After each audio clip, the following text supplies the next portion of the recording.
Hi കൂട്ടുകാരെ, എല്ലാവർക്കും പുതിയ വീഡിയോയിലേക്ക് സ്വാഗതം. ഇന്ന് മണിമേത്ത് എന്ന പാഠഭാഗത്തിലെ 112ാമത്തെ പേജിലെ പ്രവൃത്തി പരിചയമാണ് ഉൾപ്പെടുത്തിയിരിക്കുന്നത്. ആദ്യത്തെ ചോദ്യം ശ്രദ്ധിക്കുക. 25,000 rupees deposited in a bank earned 2,000 rupees as interest in a year. What is the interest percent? 25,000 രൂപ ബാങ്കിൽ ഡെപ്പോസിറ്റ് ചെയ്തപ്പോൾ എത്ര പൈസയാണ് ഇൻട്രസ്റ്റ് ആയിട്ട് ഏൺ ചെയ്തത്? 2,000 രൂപയാണ്. അങ്ങനെയാണെങ്കിൽ അതിൻ്റെ ഇൻട്രസ്റ്റിൻ്റെ പെർസെൻറ്റേജ് ആണ് കാണേണ്ടത്. Amount of deposited 25,000 rupees. Interest 2,000 rupees. 2,000 rupees interest four 100 rupees. 25,000 എത്ര 100 ഉണ്ട്? 25,000 100 കൊണ്ട് ഡിവൈഡ് ചെയ്ത് കഴിഞ്ഞാൽ 250 ഹൺഡ്രഡ്സ് ആണ് ഉള്ളത്. 2,000 ഇൻട്രസ്റ്റ് കിട്ടിയിരിക്കുന്നത് 250 ഹൺഡ്രഡ്സിനാണ്. ഇനി ഇൻട്രസ്റ്റിൻ്റെ പെർസെൻറ്റേജ് കാണാൻ എളുപ്പമല്ലേ? 2,000 എന്ത് ചെയ്യണം? 250 കൊണ്ട് ഡിവൈഡ് ചെയ്യണം. റൈറ്റ് സൈഡിലായിട്ട് ഡിവൈഡ് ചെയ്ത് നോക്കാം. 2,000 ഡിവൈഡ് ബൈ 250. അതെന്താണ്? ഒരു 0, മുകളിലുള്ള ഒരു 0. പിന്നീട് മുകളിൽ വരുന്നത് 200 താഴെ വരുന്നത് 25. 25ൻ്റെ ഗുണിതമായിട്ട് 200നെ മാറ്റാം. എത്രയാണ്? 100ൽ എത്രയാണുള്ളത്? 4 25ആണുള്ളത്.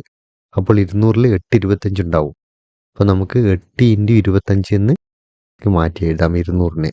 അങ്ങനെയാണെങ്കിൽ താഴെയുള്ള ഒരു 25 മുകളിലുള്ള ഒരു 25 ക്യാൻസൽ ആയി കഴിഞ്ഞാൽ കിട്ടുന്നത് എന്താണ്? 8 ആണ്.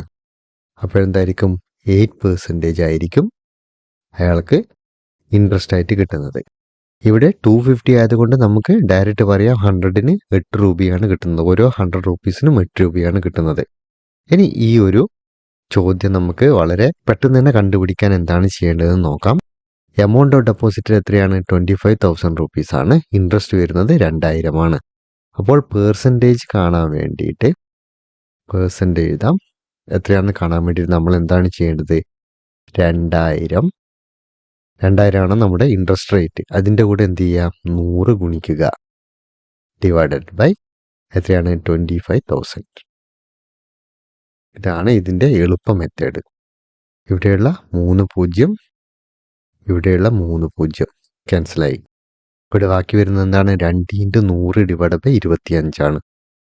4 25ആണല്ലേ? 4 × 25 100. അപ്പോൾ എന്താണ്? ഈ 25ഉം ഈ 25ഉം ക്യാൻസലായി. ബാക്കി വരുന്നത് എന്താണ്? 2 × 4 അല്ലേ? 2 × 4 എത്രയാണ്? 8. നമുക്ക് എന്ത് കിട്ടി? 8% എന്ന ആൻസർ കിട്ടി. രണ്ടാമത്തെ പ്രോബ്ലം നോക്കാം. Four books worth 480 rupees a shop gave 72 rupees as discount. What is the discount percent? അതായത് 480 രൂപയാണ് ബുക്കിന് പ്രൈസ് കൊടുക്കുന്നത്. 72 രൂപ എന്ത് ചെയ്തു? ബാക്കി കൊടുത്തു. അങ്ങനെ കൊടുത്തു കഴിഞ്ഞാൽ എത്രയാണ് അതിൻ്റെ പെർസെൻറ്റേജ് എന്നാണ് നമുക്ക് കാണേണ്ടത്. അപ്പോൾ എഴുതാം. Price of book 480 rupees, discount is equal to 72 rupees. ഇവിടെ എന്താണ്? 72 rupees വന്നതുകൊണ്ട് നമ്മൾ എന്ത് ചെയ്യാം? 72 rupeesനെ അതിനെന്താക്കി? പൈസയാക്കി മാറ്റി. പൈസയാക്കി മാറ്റാൻ വേണ്ടി 1 rupees is equal to 100 rupees ആണ്. അതുകൊണ്ട് 72നെ 100 കൊണ്ട് ഗുണിച്ചാൽ എന്തായി? എത്ര പൈസയാണെന്ന് കിട്ടും? 7,200 പൈസയാണെന്ന് കിട്ടി. ഇനി പെർസെൻറ്റേജ് കാണാൻ വേണ്ടി 7,200നെ നമ്മൾ പ്രൈസായ ബുക്കിൻ്റെ പ്രൈസിനെ കൊണ്ട് എന്ത് ചെയ്യാണ്? ഡിവൈഡ് ചെയ്യാണ്. 480. 7,200നെ എന്ത് ചെയ്യണം? 480 കൊണ്ട് ഡിവൈഡ് ചെയ്യണം. ഓരോ പൂജ്യങ്ങൾ ക്യാൻസൽ ചെയ്യാം. ബാക്കി വരുന്നത് എത്രയാണ്? ഇവിടെ 72 എന്ന് പറയുമ്പോൾ 9 × 8 ആണ് 72 അല്ലേ? അപ്പോൾ ഒരു 0 കൂടിയുണ്ട്. അപ്പോൾ നമുക്ക് എന്ത് ചെയ്യാം? 90 × 8 എഴുതാം. 90 × 8 720 ആണ്. 48ന് എന്ത് എഴുതാം? വെട്ടിയിട്ട് 6 × 8 എഴുതാം. അപ്പോൾ ഈ 8ഉം ഈ 8ഉം ക്യാൻസലായി. ബാക്കി വരുന്നത് എന്താണ്? 90ഉം 6ഉമാണ്. അപ്പോൾ എന്ത് ചെയ്യാം? 90ന് എന്ത് എഴുതാം? 45 × 2 എന്ന് എഴുതാം. ഇവിടെ എന്ത് എഴുതാം? 3 × 2. അപ്പോൾ ഈ 2ഉം ഈ 2ഉം ക്യാൻസലായി. ബാക്കി വരുന്നത് എന്താണ്? 45/3 ആണ്. ഇവിടെ എഴുതാം 45/3 ആണ് ബാക്കി വരുന്നത്. 45നെ വെട്ടിയിട്ട് എന്ത് എഴുതാം? 3 × 15. 3 15 ചേർന്നാലാണ് എന്ത് ചെയ്യുന്നത്? 45 ആവുന്നത്. അപ്പോൾ എന്താണ്? ഈ 3ഉം ഈ 3ഉം ക്യാൻസൽ ചെയ്യാം. ബാക്കി വരുന്നത് എന്താണ്? 15 ആണ്. അതായത് 15 പൈസയാണെന്ന് ഓർമ്മ വേണം. ഇനി പൈസയെ റുപ്പീസാക്കി മാറ്റണമെങ്കിൽ എന്ത് ചെയ്യണം? നമുക്ക് 15നെ എന്ത് ചെയ്യണം? 100 കൊണ്ട് ഗുണിക്കണം. അങ്ങനെ 15നെ 100 കൊണ്ട് ഗുണിച്ചു കഴിഞ്ഞാൽ എത്രയാണ് കിട്ടുന്നത്? 1,500 ആണ്. 1,500ൽ എത്രയാണ്? 15 നൂറുകളാണുള്ളത്. അതുകൊണ്ട് പെർസെൻറ്റേജ് ആയിരിക്കും 15 റുപ്പീസ് ആയിരിക്കും. ഇവിടെയൊക്കെ എത്തിയിരിക്കുന്നത് എന്താണ്? പൈസയാണ്. അതായത് 1 രൂപയ്ക്കാണ് എന്ത് കിട്ടുന്നത്? 15 പൈസ കിട്ടുന്നത്. 1 രൂപയ്ക്ക് 15 പൈസയാണെങ്കിൽ 100 രൂപയ്ക്ക് എത്രയായിരിക്കും? 15 റുപ്പീസ് ആയിരിക്കും. അതാണ് നമ്മൾ കണ്ടുപിടിക്കുന്നത്. അപ്പോൾ 100 രൂപയുടെ പൈസയാണ് എന്താണ്? പെർസെൻറ്റേജ് എന്ന് പറയുന്നത്. ഇനി പറഞ്ഞു മറ്റൊരു മെത്തേഡ് ഉണ്ടായിരുന്നത് എന്താണ്? ഡിസ്കൗണ്ട് കിട്ടുന്നത് എത്രയാണ്? 72 ഡിസ്കൗണ്ട് കിട്ടുന്ന എമൗണ്ടിനെ എന്ത് ചെയ്യുക? 100 കൊണ്ട് ഗുണിക്കുക. ഡിവൈഡഡ് ബൈ എന്താണ്? എമൗണ്ട്. എത്രയാണ് എമൗണ്ട്? 480. ഇവിടെ നമുക്ക് ഇവിടെ നോക്കാം. 72 ഇൻറ്റു 100 ഡിവൈഡ് ബൈ 480. പൂജ്യങ്ങൾ തമ്മിൽ ക്യാൻസൽ ചെയ്യാം. പിന്നെ ഇവിടെ എത്രയാണ്? 48. 6 ഇൻറ്റു 8 48. 72 എന്താണ്? 9 ഇൻറ്റു 8 72. അപ്പോൾ ഇവിടെയുള്ള 8 നമുക്ക് ക്യാൻസൽ ചെയ്യാം.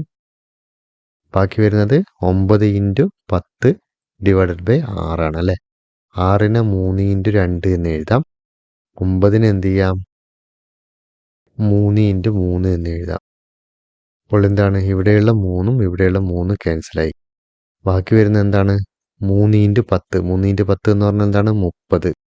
30 ഡിവൈഡഡ് ബൈ പിന്നെ ഇവിടെ എന്താണ്? ഇവിടെ 2 ബാക്കിയുള്ളത്. 30 ബൈ 2 എന്ന് പറഞ്ഞാൽ എത്രയാണ്? 15. മനസ്സിലായില്ലേ? ഇത് ഡിവൈഡ് ചെയ്തത് മനസ്സിലായില്ലേ? അങ്ങനെയാണ് നമുക്ക് എന്ത് കിട്ടുന്നത്?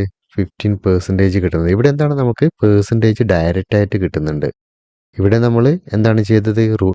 റുപ്പീസിനെ പൈസയാക്കി മാറ്റി അതിൻ്റെ പെർസെൻറ്റേജ് കണ്ടതിന് ശേഷം വീണ്ടും അതിനെ എന്ത് ചെയ്യാണ്? റുപ്പീസിലേക്ക് മാറ്റിക്കൊണ്ടുവരികയാണ് ചെയ്യുന്നത്. അടുത്ത ചോദ്യം തന്നിരിക്കുന്നത് ശ്രദ്ധിക്കുക. A mobile phone manufacture cells all the previous years models as A fixed discount. A phone which cost 45,000 rupees.